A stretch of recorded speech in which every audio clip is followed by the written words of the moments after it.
ಎಲ್ಲರಿಗೂ ನಮಸ್ಕಾರ. ಈ ಫೋಟೋದಲ್ಲಿರೋರ ಹೆಸರು ಲೋಕೇಶ್ ಅಂತೇಳಿ, ನೆಹರು ನಗರ ಟಿ.ಕೆ. ರೋಡ್ ಭದ್ರಾವತಿ ನಿವಾಸಿ. ತಂದೆ ತಾಯಿ ಕೂಲಿ ಕೆಲಸ ಮಾಡ್ತಾಯಿದ್ರು. 16 ವರ್ಷದ ಹುಡುಗ ಗಾರೆ ಕೆಲಸಕ್ಕೆ ಹೋಗ್ತಾ ಇದ್ದ. ಫ್ಯಾಮಿಲಿ ತುಂಬ ಬಡತನದಲ್ಲಿದೆ. ಕೆಲಸ ಮುಗಿಸ್ಕೊಂಡು ಸಂಜೆ ಮನೆಗೆ ಬರ್ಬೇಕಾದ್ರೆ ತರೀಕೆರೆ ಹತ್ರ ಆಕ್ಸಿಡೆಂಟ್ ಆಗಿಬಿಟ್ಟಿದೆ. ಪಾಪ 2 ಕಾಲಿಂದು ಬೋನ್ ಕಟ್ಟಾಗ್ಬಿಟ್ಟಿದೆ. ಈಗ ಶಿವಮೊಗ್ಗ ಮಲ್ನಾಡ್ ಹಾಸ್ಪಿಟ್ಲಲ್ಲಿ ಅಡ್ಮಿಟ್ ಮಾಡಿದ್ದಾರೆ. ಫೋಟೋಸ್ ಎಲ್ಲ ಅಪ್ಲೋಡ್ ಮಾಡಿದ್ದೀನಿ. 3 ಲಕ್ಷ ಡಾಕ್ಟರ್ ಹೇಳಿದ್ದಾರೆ, ಕಟ್ಟಿದ್ರೆ ಆಪ್ರೇಷನ್ ಮಾಡ್ತಾರೆ. ತುಂಬ ಬಡತನದಲ್ಲಿದೆ.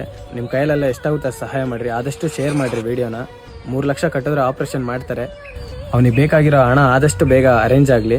ನಿಮ್ಮ ಕೈಯಲ್ಲಾದಷ್ಟು ಸಹಾಯ ಮಾಡಿರಿ, ಆಪ್ರೇಷನ್ ಸಕ್ಸಸ್ ಆಗಲಿ. ನಿಮ್ಮಿಂದ ಎಷ್ಟೋ ಜನಕ್ಕೆ ನೀವು ಮಾಡ್ತಿರೋ ಈ ಸಪೋರ್ಟಿಂದ ಎಷ್ಟೋ ಜನಕ್ಕೆ ಜೀವ ಉಳಿತಾ ಇದೆ, ಎಷ್ಟೋ ಜನಕ್ಕೆ ಹೆಲ್ಪ್ ಆಗ್ತಾ ಇದೆ.